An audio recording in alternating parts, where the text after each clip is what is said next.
I definitely am not a fan of, you read interviews with people that work in the industry and the impression you get is that everything always goes great perfectly all the time. It's like such an unrealistic portrayal. Creative work is hard. Best case scenario, you only have the experiment blow up in front of you half the time.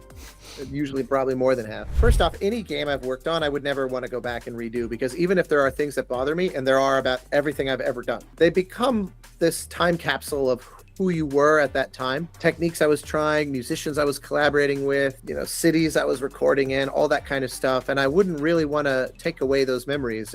Even if a project was really stressful and daunting, I'd still value that it kind of exists then and there. So the only answer I would give that is the truest answer is, I had a game I was working on a few years ago. I was working on a project where I was brought in by the audio director. It was a really exciting project, started working on it, wrote probably 30, 40 minutes of music. And then one day I was just told, hey, I don't know how to break this to you, but we're gonna end our contract, and they're gonna bring on someone else, and they're gonna basically throw away everything you've written, and it'll be like you were never here. So it was essentially fired, and nothing went wrong. I just suddenly one day it dematerialized. And what I found out was that the creative director heard some music they like and said, and just reached out to this composer and didn't really even know I was already on the project, because I had never even interacted with it. And so my lesson was, on projects like that, make it my business to get to know everyone as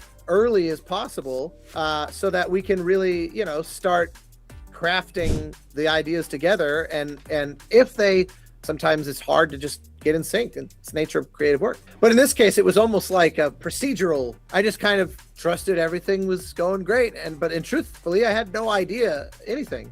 So yeah, that one was a massive bummer. And if I could go back in time, replay that sequence of events, I might not have gotten thrown off of a game that is super cool looking, and which I, when it comes out, it's the kind of game that I would normally jump on as a player. And I find that it's probably going to be a little bit difficult for me to play it, because it was such a massive shock to just one day be told, yeah, sorry, you're done.